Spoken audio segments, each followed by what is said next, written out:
The aim of the meeting today is to hear the panel's different perspectives on the press release that the ministry put out about the need to do something about the rise in European students who are getting Danish student grants.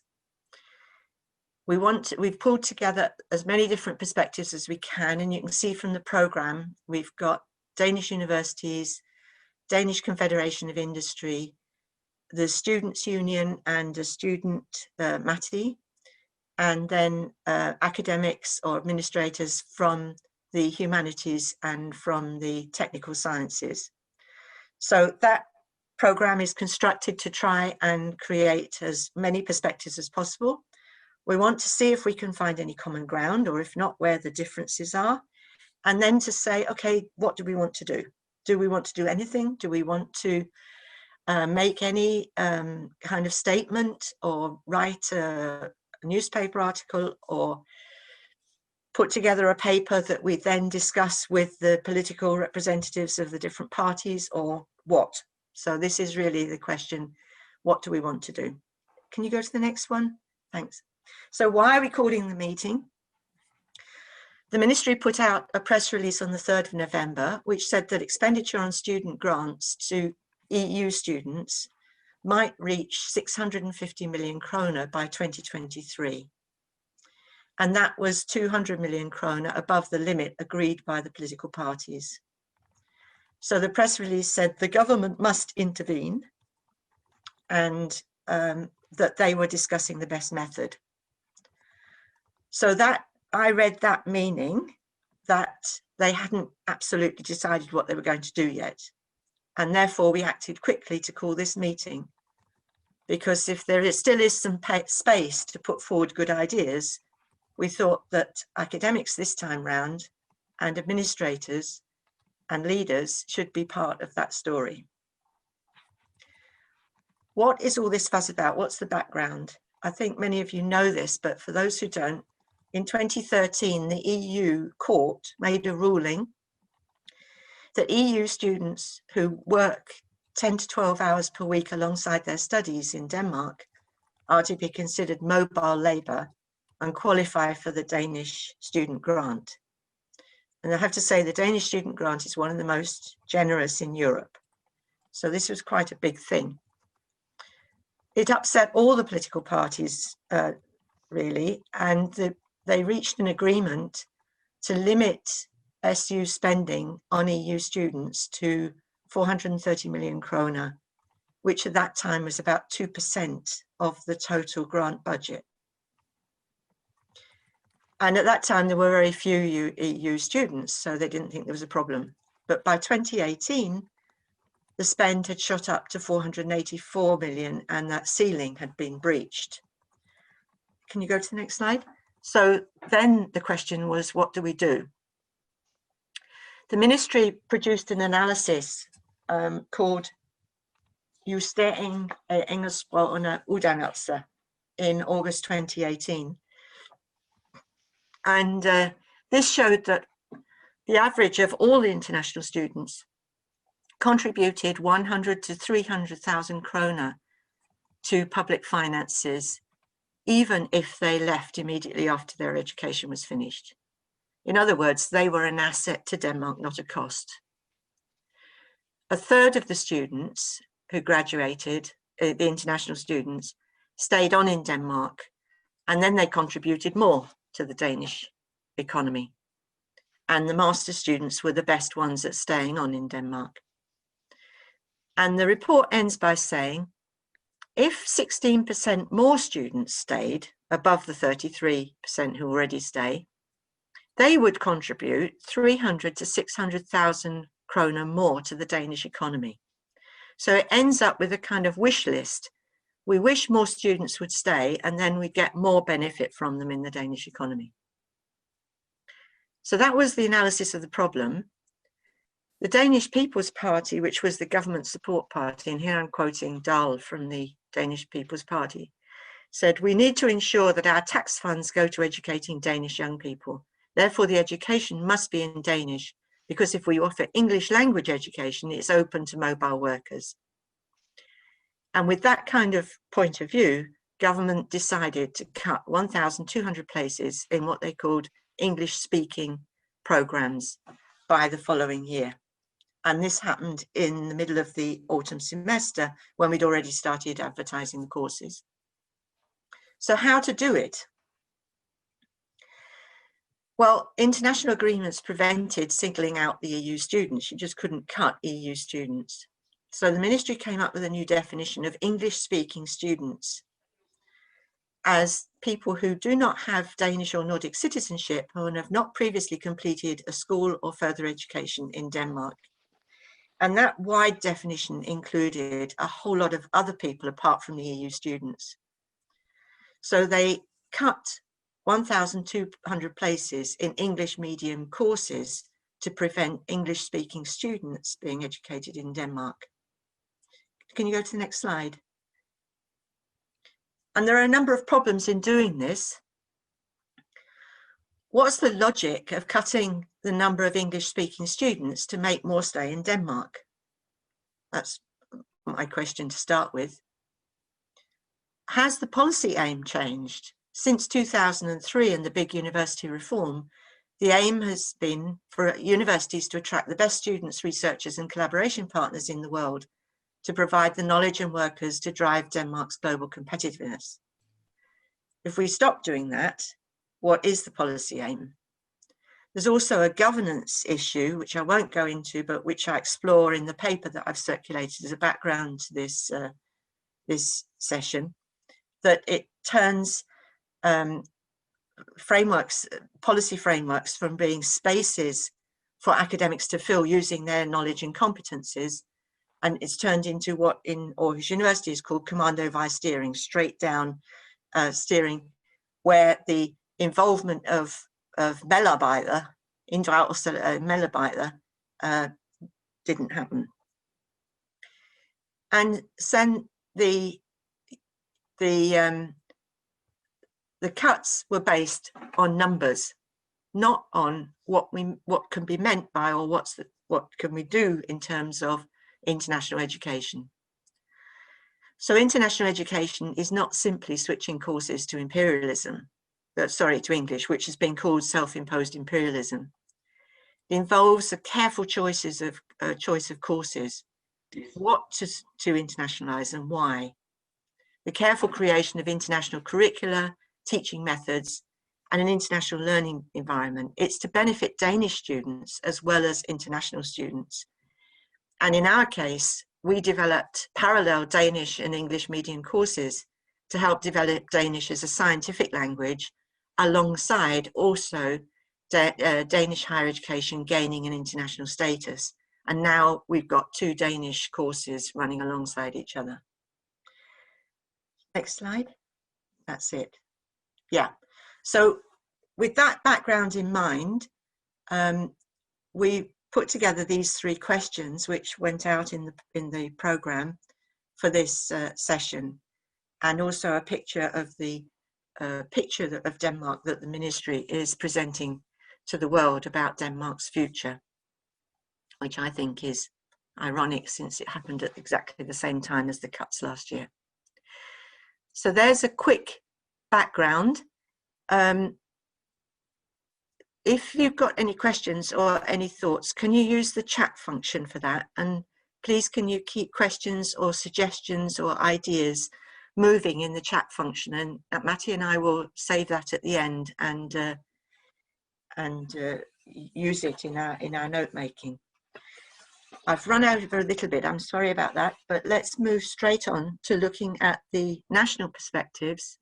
And Jesper Langegaard, who's the director of Dansk Universiteter, the Rectors and Board Members Association in Denmark. Jesper, are you there? Yes, thank you very much for. Thank you. Thank you for this invitation, and this is a very interesting session. I'm looking forward to this. I'll try to keep my presentation short, and I hope, Mata, you can help me. I can see this is not my first slide, so if you can go up a bit. but I have to say that I'm not going to answer those 3 questions you put. Yeah. Sorry about that, but Don't worry. I will not say so much about the what, why, and how of internationalization. That's not my expertise.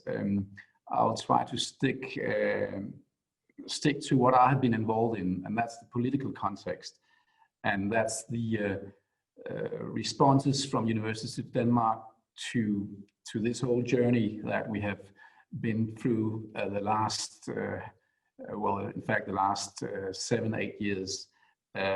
So it's the political, or it's the response from the rectors' conference to this development that has happened the last couple of years. I hope, though, that this might give some insight in what we have done as an organization which has the responsibility to represent the university's leadership. I also have to admit that this will slightly be a pessimistic presentation. Just to say that before I go, but I do hope that there are some hope in the end. Yes, Matthew, would you please? Yeah, thank you. And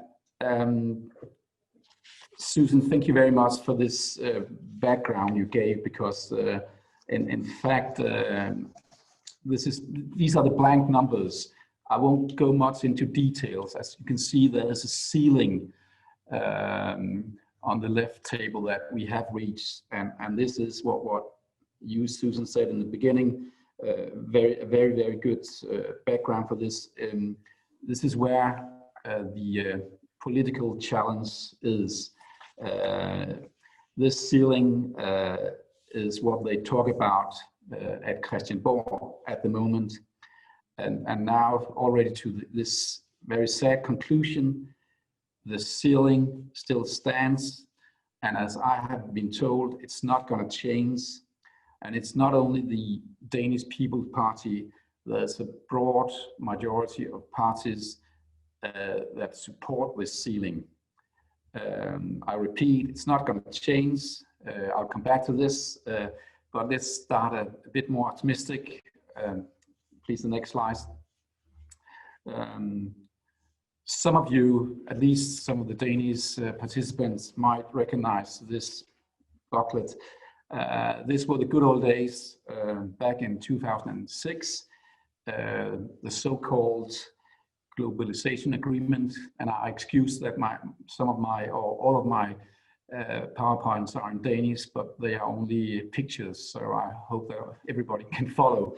The globalization agreement meant, in very short, more money for research and education, and not least, there was a clear message that Denmark should be attractive to foreign students, and Danish universities should attract international talent. Unfortunately, those things has changed. Please, next slide. Back in 2016, the first signs for a change was obviously there was a focus at first on the business academies and vocational colleges. The minister before, Søren Pind, Ulla Tørnæs, reduced the intake of international students with 25% on business academies and vocational colleges. And shortly after, and that was when there was a new minister, it became clear that we would also, or the ministry would also look at the universities now. So in 2017, when the minister was called Søren Pind, he stated, and this is the headline on this newspaper, that we need fewer foreign students to be admitted to Danish universities. Right, and this was I have to say that this is a big concern in the Rectors' Conference. There was a huge interest in this subject. In short, we have to defend this. The universities are international. It's a key value. It's good for the quality. The international students are ambassadors for Denmark and Danish society. They are raising the bar and ensuring the recruitment of researchers to Danish universities. All those things that all of you know. So our take was to come with the more hard facts. So we prepared an external report showing that it was really good business for Denmark, that we have international students. Our angle was it's the economy, stupid. So this report showed that on average each international student contributed with around 800,000 Danish kroner to Danish society. Other reports came with the same conclusion. I know that DTU came with a report before our report showing that engineers were even more worth more for Danish society. So we tried with the hard arguments. Next slide, please. And we also tried to communicate this happy message in different medias and in different contexts. And we got the business community to back up. There was a clear message: international students are worth their weight in gold for Denmark. So we really tried to campaign with this message. Next slide, please. But you can say that we failed because it didn't change anything. As Susan said in the beginning, there was they called it an adjustment of the number of English language education places in Denmark. This was due to this, the cost limit, the ceiling was reached, and as a response from the government, again, as Susan said, we had to decrease the number of study places in study programs taught in English around 1,000 to 1,200 places. Then at this time, the minister was no longer Søren Pind. We are now in 2018, 19. Now it was the businessman Tommy Ahlers, and he said that too few international students got a job in Denmark after graduation. So the communication from the ministry was quite clear that we should look more on retention rates and the level of employment amongst international graduates. So what we did was to, I think you can take the next slide. What we did was to bring together business organizations, student organizations, the trade unions, to join forces to find measures where we could become, the universities could become better in retaining the students in Denmark and getting them, and so they could, after graduation, get a job in Denmark and contribute to Danish society. So we did have a lot of recommendations. I will not come into those. You can find them on our website. Maybe some of them, some of you know this booklet. It was well received by the ministry, but, and the next slide, please. But as you all know, it has nothing to do with the ceiling of the ESU expenditures. we can get as many jobs for international students as we want, or at least you can try. This will not affect the SU expenditures. And we can see that on the numbers of the last couple of years. Even though there's an intake, the intake of English-speaking students has dropped, the expenditures on SU has raised. So there's a larger share of the students applying for student grants and students receiving study grants for longer periods of time. And now, well, this is the reason why we're here today. As Susan said in the beginning, we have a new minister now. Well, for the last 1.5 years, it's Anne Halsbro, and she said that now we do need to do something with this. We have to limit the SU expenditures. And right now, at Christiansborg, there are a political, they call it a political dialogue, not negotiations, but a political dialogue about what to do. And the rumor says that there are several different models on the table. And all of them are focusing on how to limit the number of courses taught in English. None of them are talking about raising the ceiling. This is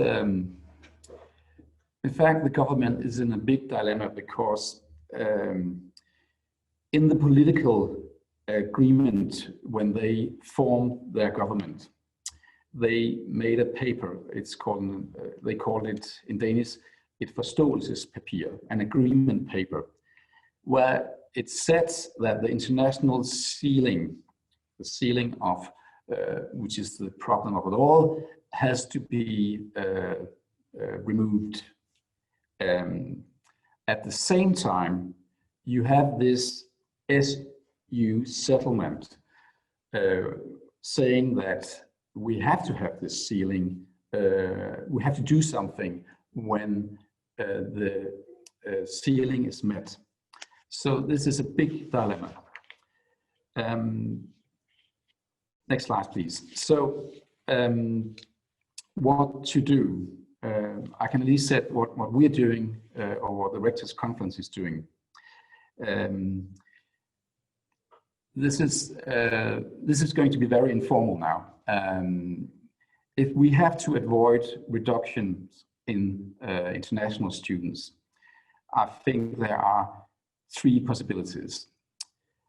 First of all, the ceiling could be raised. And as I already told you, there's nothing that suggests that this will happen. In any cases, it's not something that the government will suggest.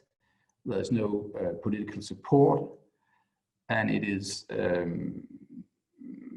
reported that none of the parties support to raise the ceiling. So the first possibility to avoid reduction of international students might be very difficult. The second thing you can do is to redesign the whole SU system.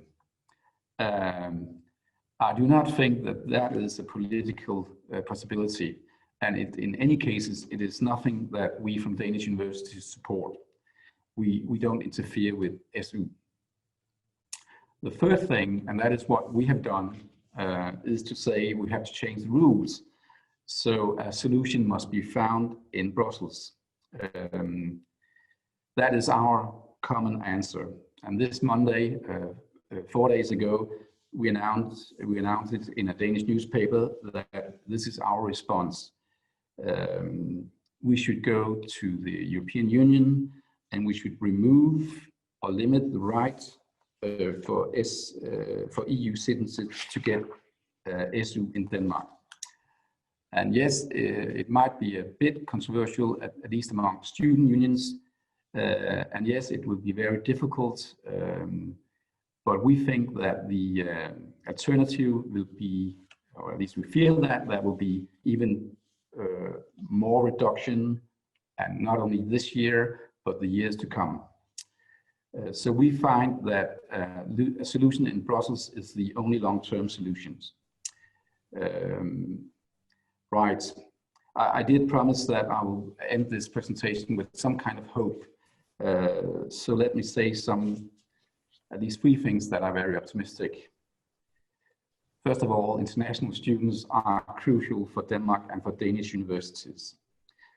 And I'm very happy that we have a common ground at the Rectors' Conference that we said that a solution must be found that give hopes. And finally, there are only 20 days to Christmas. Thank you for your attention. We're all turkeys. Thank you very, very much, Jesper, for that very comprehensive background and for putting forward your one solution. And I think in the newspaper article, the chair and vice chair of the Rectors Association were suggesting that students should take their national funding with them rather than the current situation, which is that students receive the funding available at the host country. Is that right? Have I understood that right?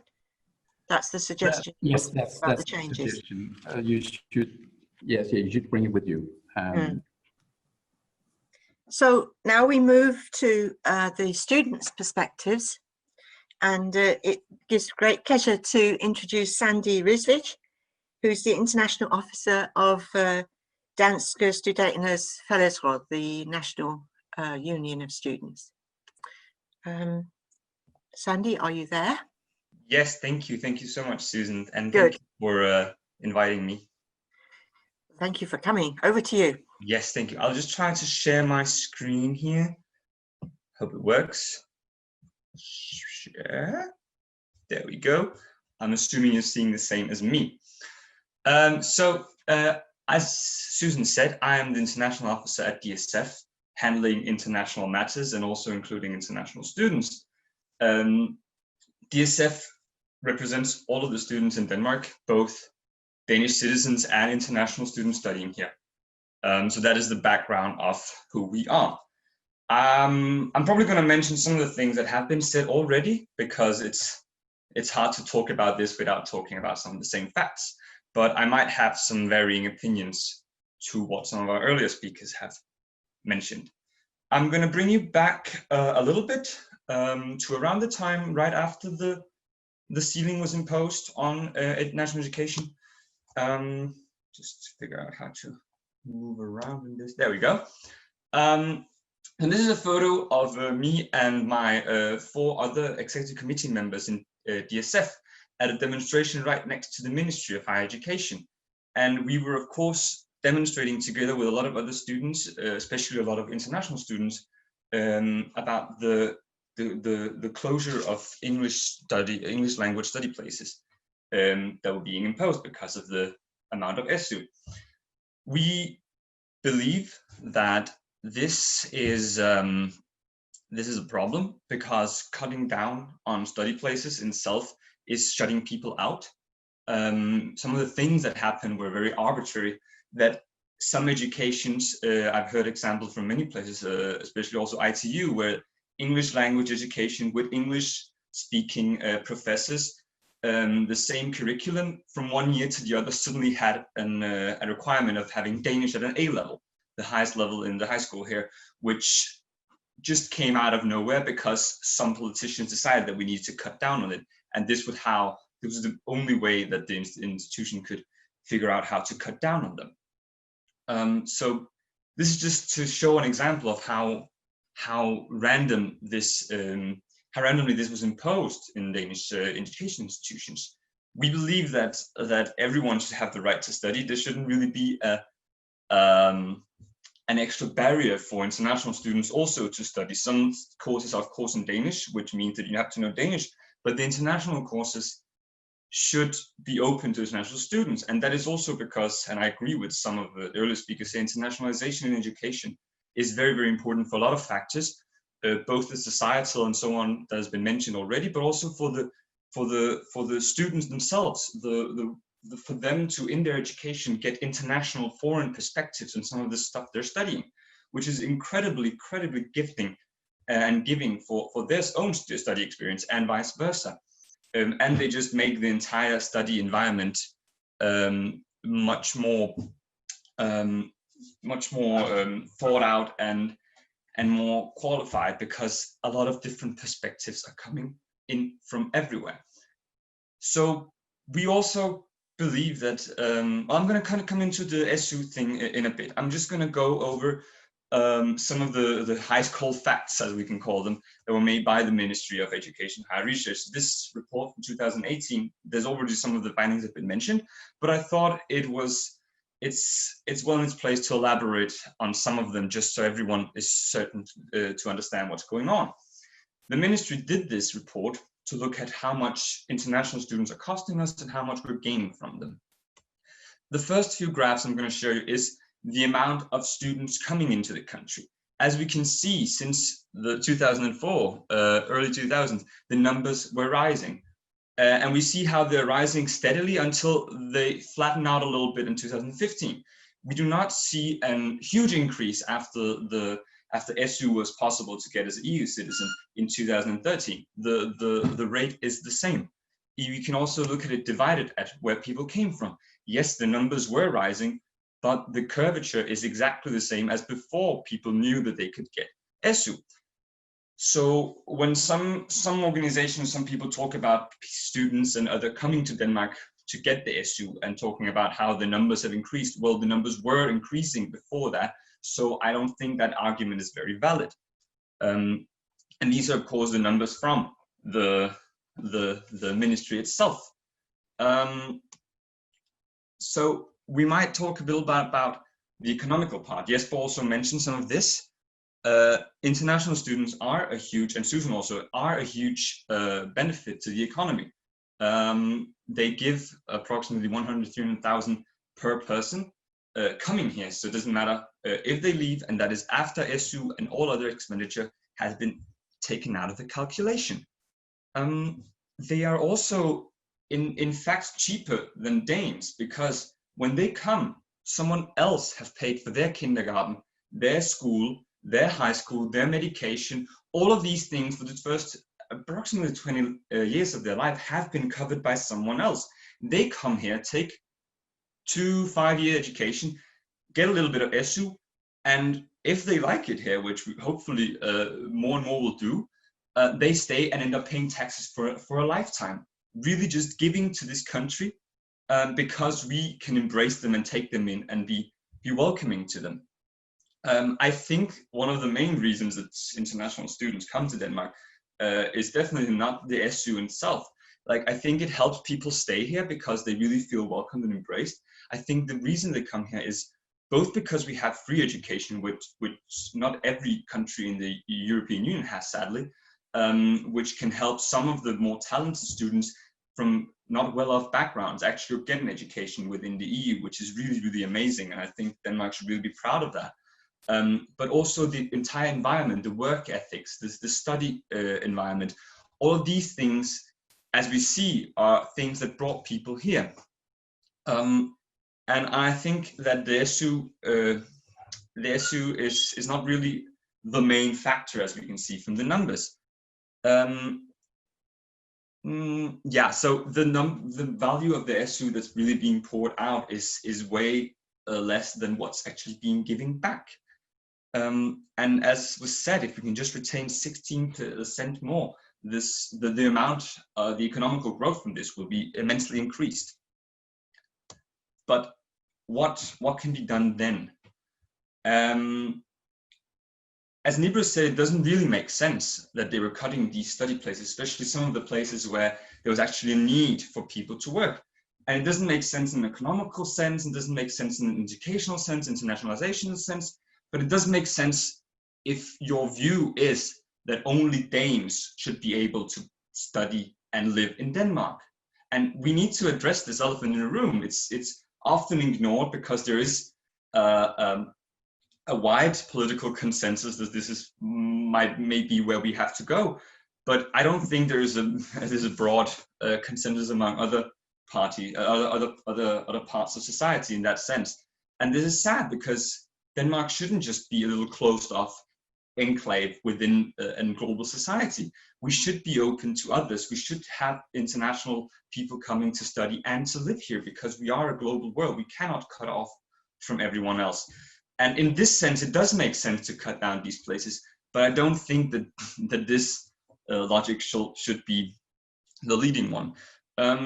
We both agree and disagree with the rectors in the sense that no, they should not cut down the international study places, but we do not think that the right way is for the rectors, universities, and others to fight towards students in Denmark to lose rights they actually have right now. We disagree immensely, and Jesper also said that we disagreed, because these rights are here, and to diminish the rights of students you represent, we represent those students. And frankly, the universities and rectors should also care about their own students, no matter where they're from, and the rights they already have. We're not talking about giving them extra, we're just talking about keeping the rights they actually have right now. So we need to change the premise of this entire discussion.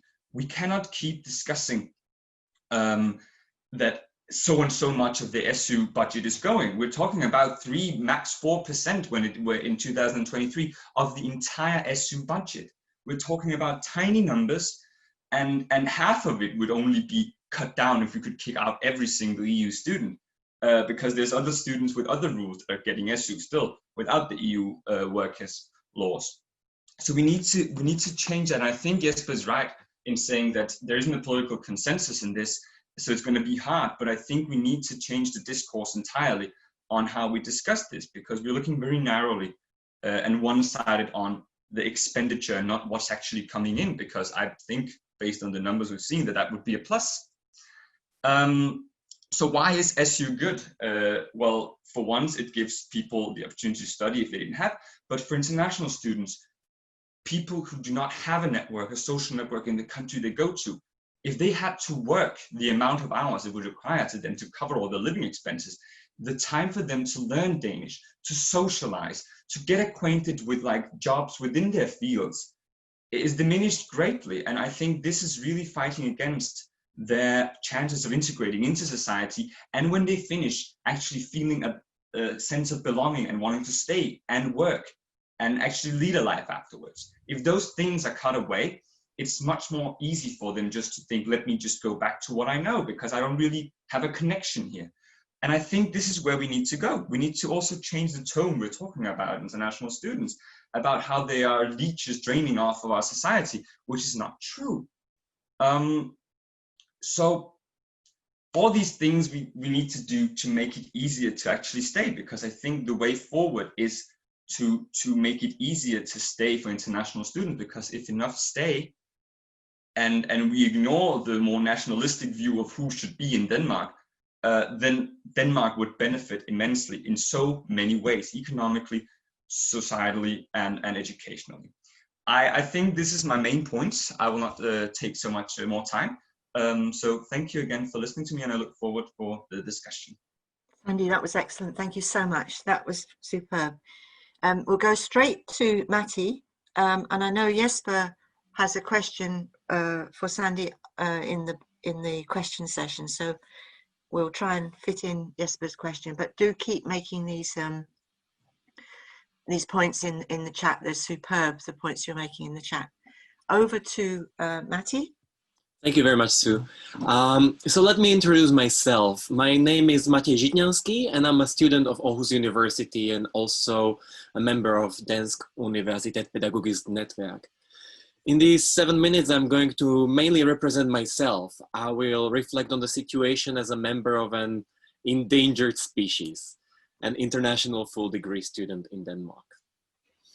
I grew up in the mountains of Slovakia. I hold a professional bachelor's degree in social education, pedagogue, and a research master in educational science from Czech Republic. I did my master research project as an Erasmus intern in Vienna, where I researched support mechanisms for prospective university students, the program Studieren Probieren. I was active as a student representative in academic boards of my faculty, my university, on the national level, and eventually I represented students from Czechia in the European Students' Union. In 2018, I came to Denmark for an Erasmus exchange. I enjoyed the environment, the university approach to me, and I stayed. Now I'm studying anthropology of education and globalization, which is one of the programs which was de-internationalized, to use the term of Susan Wright. It is a program with a global focus, which now requires applicants to speak Danish in order to be accepted.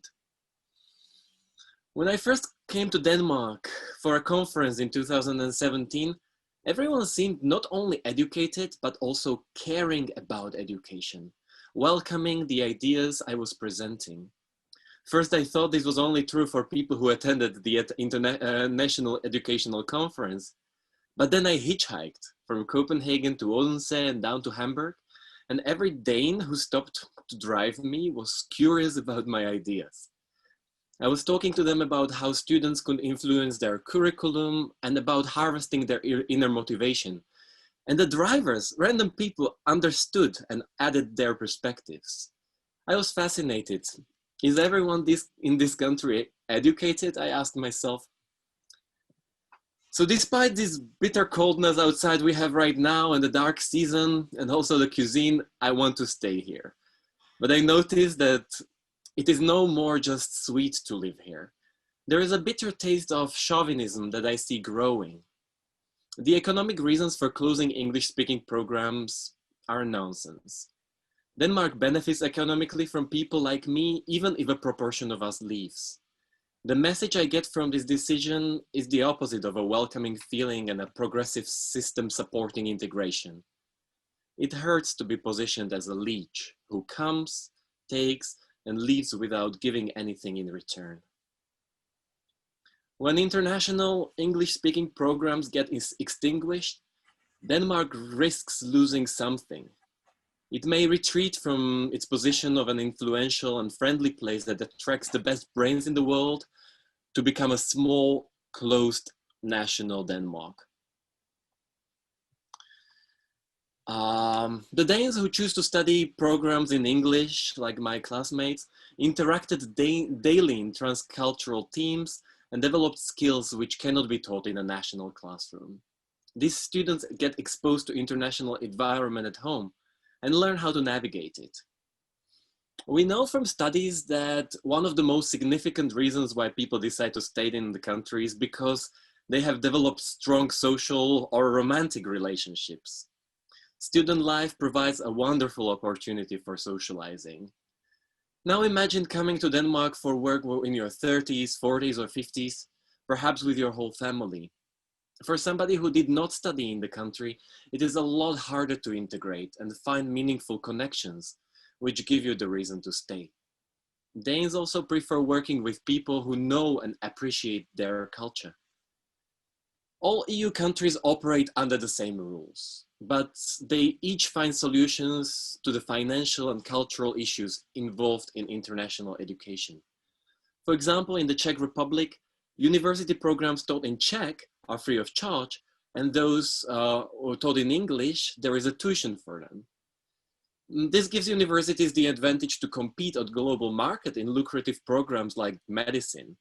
However, this is not a good solution because it creates enclaves of international students who do not get to socialize with locals. Maybe we can find inspiration in another European country. To retain 100% of foreign students is a fantasy. Australia, for example, invested huge amounts of money to career services and initiatives for retaining graduates. Still, they achieved only 45% of them who stay. The numbers of people who stay and people who leave are not as simple as they seem at first glance. Consider, for example, the people who get employed by Danish companies abroad. And how about employees with Danish background in organizations such as United Nations, European Parliament, or UNESCO? These people are not considered in statistics, which only consider those who are employed in Denmark 2 years after graduation. My friend from Poland studied wind energy at DTU. There were just 30% of Danes in the classroom.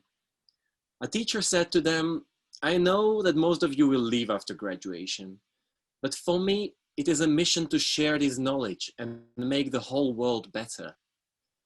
I leave you here with an open questions. Where are we going as humanity? Are we creating a global community where we cooperate? Or are we going to continue competing as national states?" Thank you for your attention. Thank you very much, Matti. That was excellent and gave us a very personal perspective on this whole issue, which I think was valuable. Jesper, Jesper Langegaard, I think you've got a question for Sandy. Is that right? Yes, thank you. And thank you, Sandy, for your very good presentation and your very optimistic approach about changing the attitudes of the political majority concerning SU. We've tried for 4 or 5 years, but I do have a concrete question. You say that you say that you think that SU is not a factor for choosing Denmark. Do you have any kind of data or research that or investigation that back up that view? That would be very helpful. Thank you. Thank you for the question. I don't think it's not a motivator, but I don't think that's the main only cause. I think my thought on this comes from the graphs. It comes from looking at the graphs where we see that the possibility to get SU did not increase the number of international students. We also see that the number has recently increased with the number of international students decreasing. So we see it coming up now, and it doesn't show me that more people are coming here to get it. It just shows me that more have become aware of it and have decided to get it from those numbers. And I think it might be a little bit of I don't know if you're familiar with the Barbra Streisand effect, where people are not aware of a thing, and then suddenly someone tries to cover it up. It was Barbra Streisand that had a photo that she didn't want to share, and then she sued someone, and it was suddenly everywhere on Google, and everyone saw it. And I think it's something similar with all the discussion with the ceiling coming in. So more and more people got aware that they could get SU as EU citizens, which made them, even though fewer students came, which made the ones who were actually here apply for it. Because we are, as I said, fewer international students are coming in than the last few years, but more are taking SU. So I don't think that more are just coming for the SU. I just think more of the people who are here are more aware of the possibility. But I do not have any concrete numbers. These are just my analysis from the numbers that we've seen. I could add that there's a connection here between what you were saying and what Nibras was saying, because if the aim is for more students to have student jobs and gain experience and networks whilst they're in Denmark, then of course they'll be eligible for SU. So in fact, you could take it as a very positive sign that more European students are getting SU because they're working more in Denmark and getting used to the labour market and creating networks and maybe finding opportunities to stay. That's to turn the arguments on their head.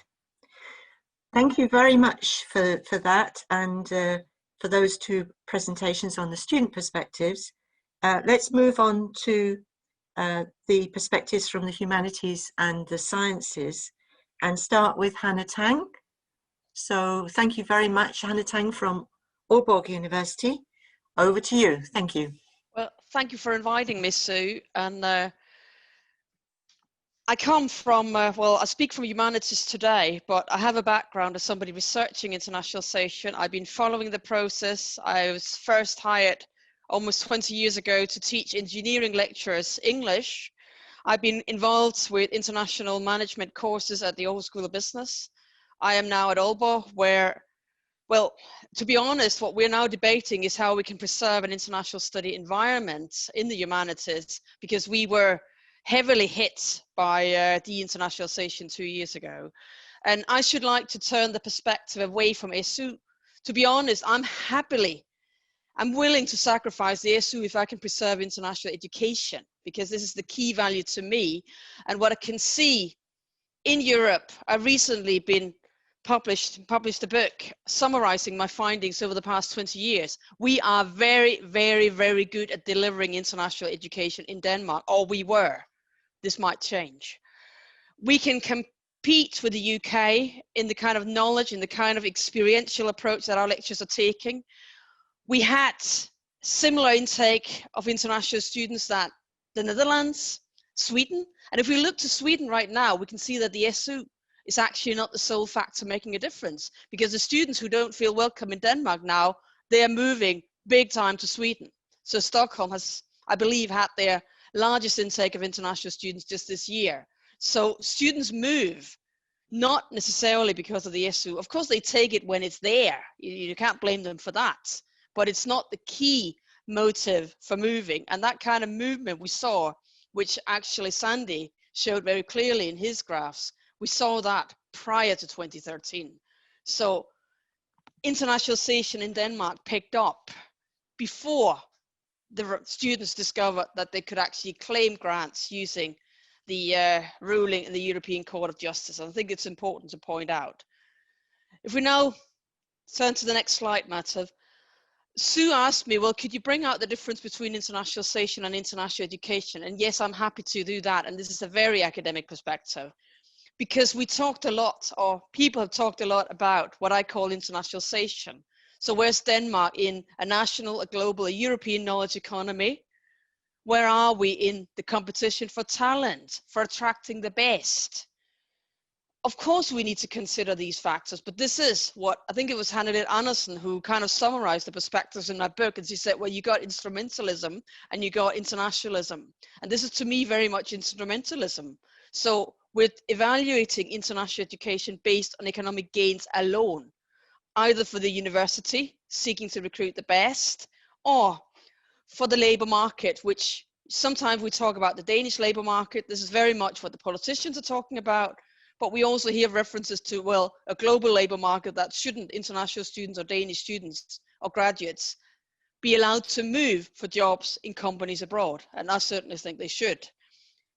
The second perspective is what I call international education. I refer to it as a teaching practice, but that's because I work with teaching and I work with lecturing practices. You could talk about a learning practice as well. And this is what actually happens in the classroom.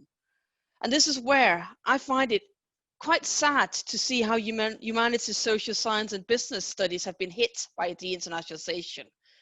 Because we actually, in some of these programs, have contents. You know, these are the people aiming for jobs in international HR management. These are the people working in global communications, in international organizations. They need certain skills which they can develop through international education. So we're dealing with something with language. Are we working primarily in Danish or in English? We're dealing with diversity, both in terms of what you could find in Denmark, ethnic diversity, religious diversity, professional, educational, etc., but also the kind of diversity you get in an international classroom. And then we have a kind of reorientation from the local national to the international global perspective. And this is what I call internationalism. And I believe our rationale here is more ethical. It's more about global citizenship. It's about educating for something that's larger than the nation state. If I can just have the next slide. This is the model I work for when I analyze teaching practice. And I'm not going to talk you through that. What I am going to talk you through is how we saw the program, our BA program in language and international studies, working before, and how, and this is my speculation, it might end up after the decision that that program can no longer take international students. They never had a majority of international students. This was a program where perhaps 25%, 30% of the students were international, the rest were Danes.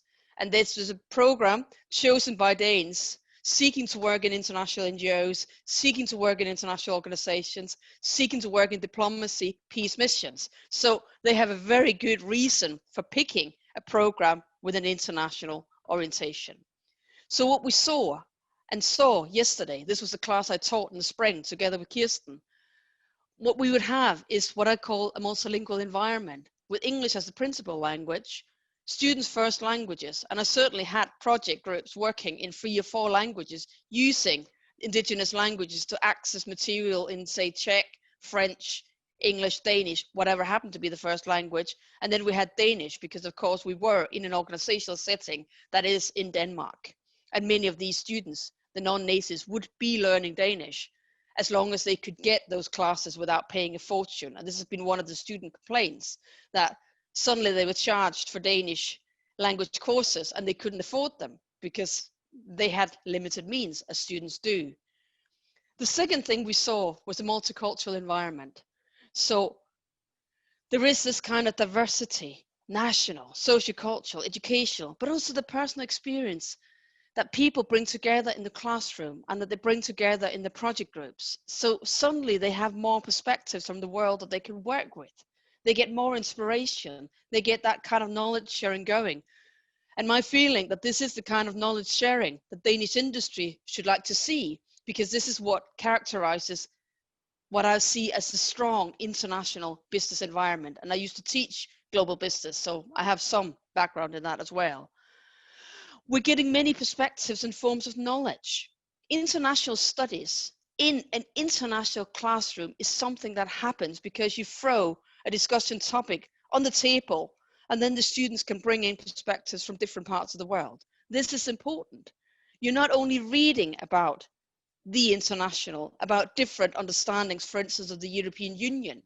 It is there with you in class in the form of students from the Czech Republic, Slovakia, Hungary, Germany, Netherlands, Britain, wherever they happen to come from.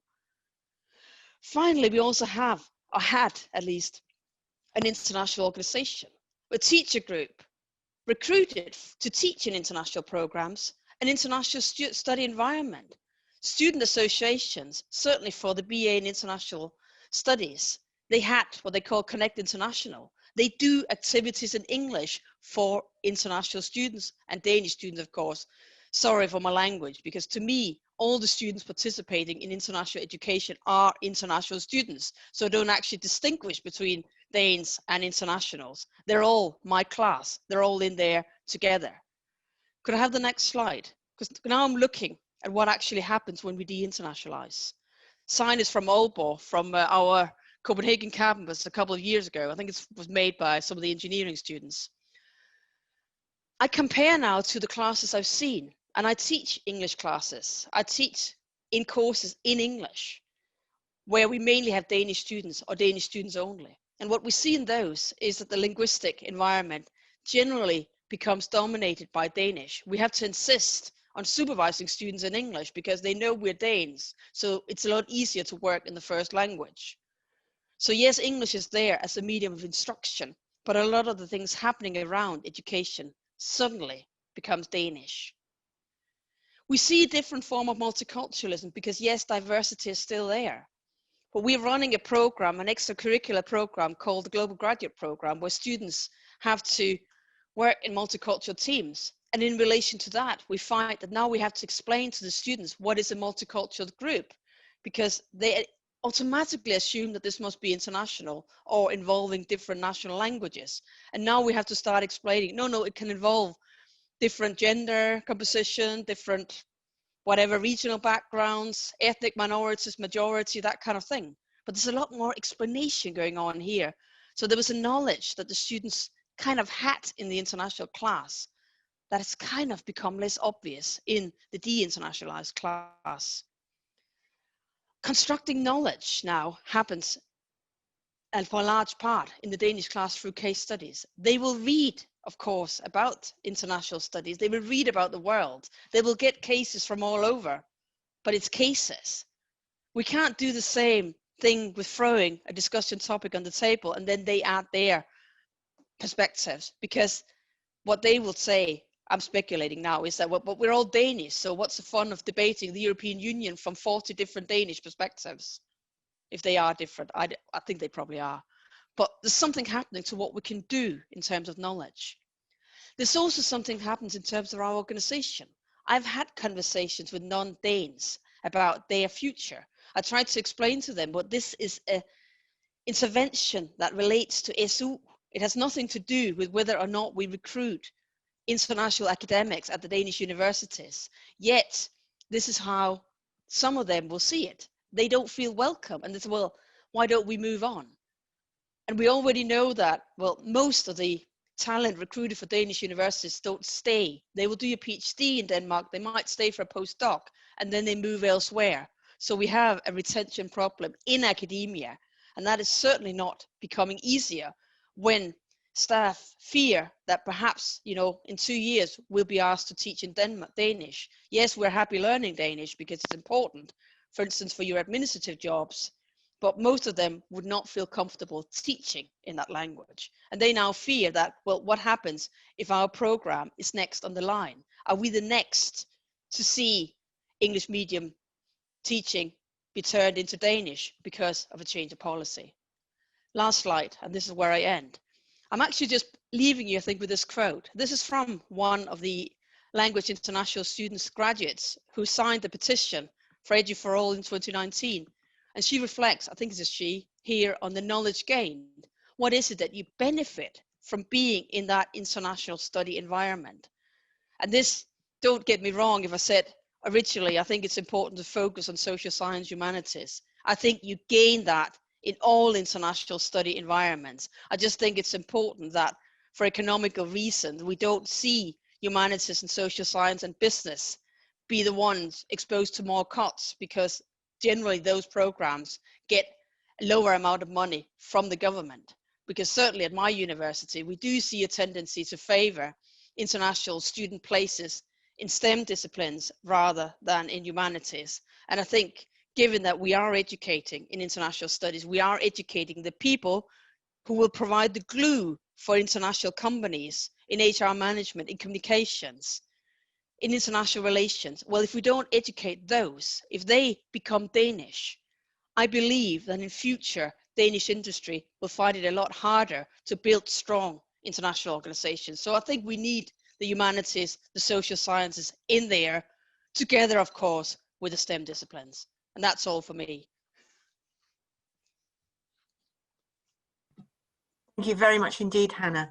I think the point you made about all students in an international program are international students, including the Danes. I think that's a crucial point, and one of the things that's missing in the discussion that you've really been filling in for us is the actual educational aspects of international education. I think that was fantastic. Thank you very much indeed. Let's move on to Morten Overgaard, who is the head of international education at the Danish Technical University. Are you there, Morten? Yes, thank you very much. Good. Over to you. Yeah. Thank you very much, Susan. Hello, everyone. And again, Susan, I would also like to thank you very much for this invitation. I think it's a most relevant issue to have as a theme for an online seminar like this, and a timely one as well. So Mate, you will help me here.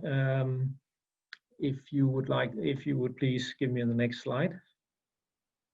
So what I would like to do is to make a very simple and straightforward presentation of the situation here at DTU, and I would like to give that by giving some replies to the what and the why, and also to give you with some to provide you with some perspectives on the cut to English medium education and to the what is claimed by some to be the internationalization that we are experiencing with this.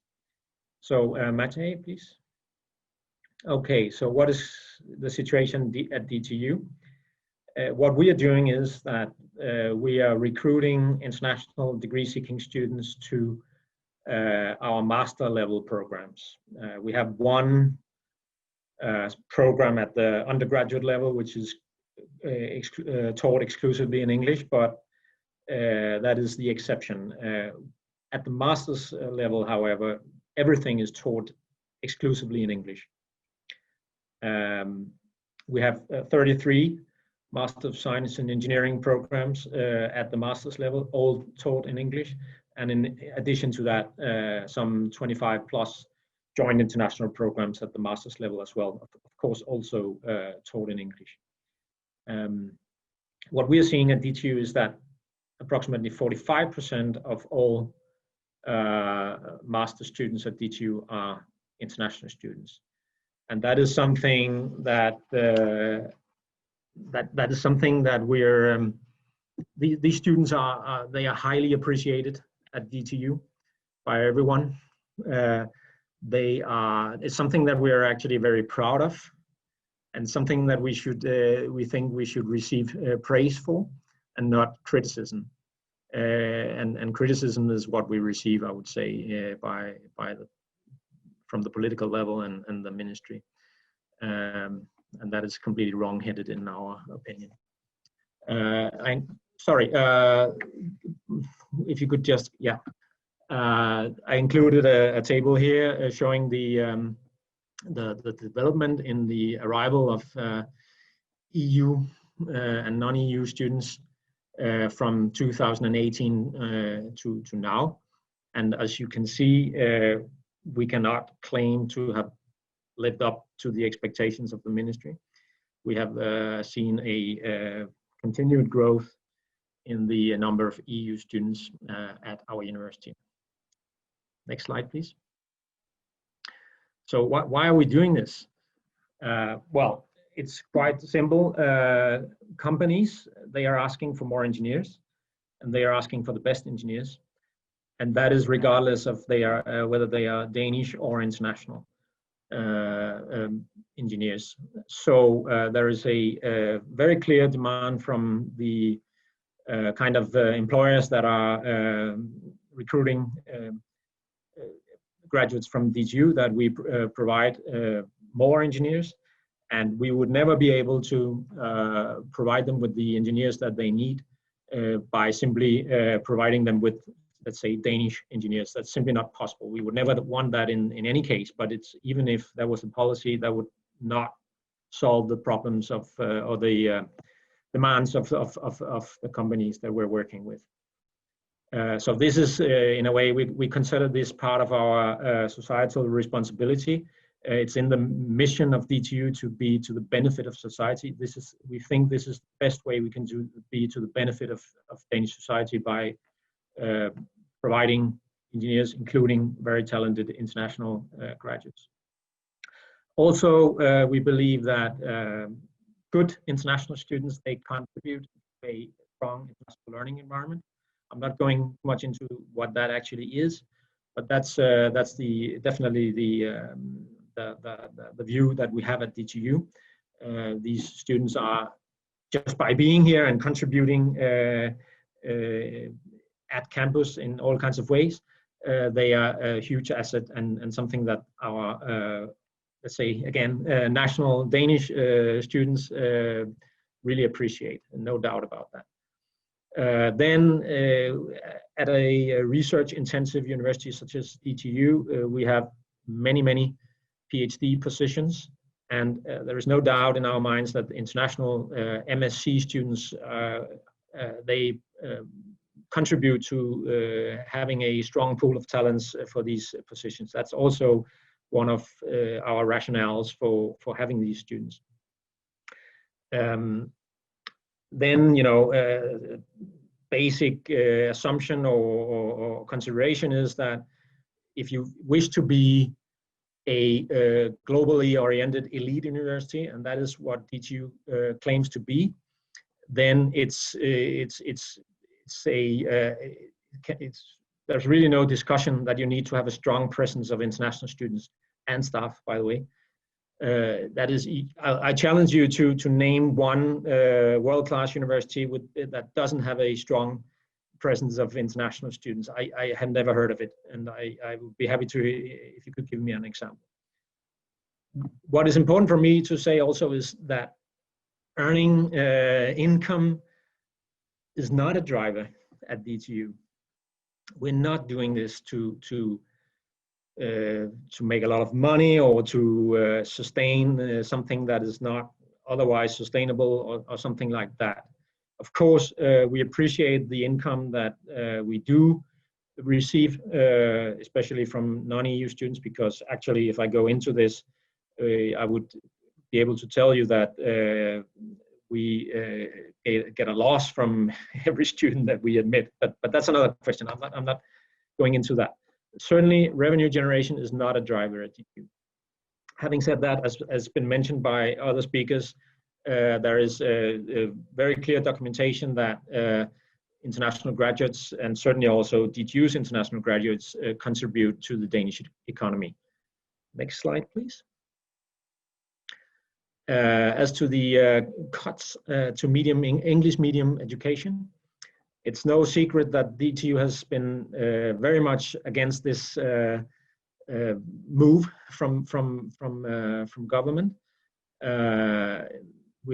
We've said that repeatedly in our dialogue with the ministry and everybody else. So there's no unification there, to use a terminology put forward by students.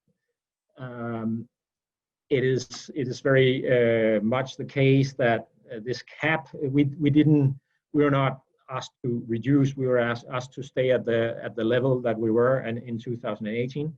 That an implementation of this cap would be infringing upon the strategic objectives that you had to attract more highly qualified overseas students and EU students. So this is really very much against everything that we stand for.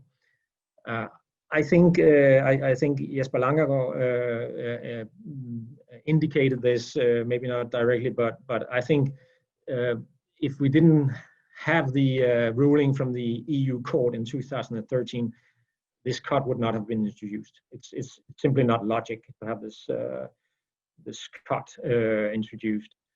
But we have that, and that is also the really big challenge that we are struggling with at this moment, and the reason why it's so difficult to find very good solutions to this problem. It's also our point of view at DTU that not all internationalization of education is good internationalization. I mentioned before revenue generation. That's not our purpose, and I think in a Danish context, you risk political criticism if that is what is driving you at a higher education institution in Denmark, and that's very difficult to defend. I think also it's fair to say that even if this doesn't solve the, let's say, the SU problem that is there, higher education institutions in Denmark and elsewhere, they need to focus more on retention of international students. That is to say, the skilled migration perspective here, because as I said, internationalization of education is not, let's say, reason enough in itself. That's our point of view, at least. It is in many ways a good thing to pursue a higher retention of international students. It's good for the students, it's good for companies, it's good for Danish society, and it's good for the institution. Next slide, please. And finally, a few perspectives on what is termed de-internationalization. It is our feeling that we have at DTU, we have not in any way de-internationalized our education offer. Not yet, at least, and we hope not to be forced to do that. We have the feeling, we see that a national strategy for international education is lacking. I've learned recently about a national strategy for internationalization of education in Sweden, which is a very nice document in my opinion. We don't have that currently in Denmark, and I honestly also think it's very difficult to see such a strategy with this political problem we are talking about right now. It's very much a showstopper for such a strategy, or at least an ambitious strategy. So finally, yeah, and that's the point.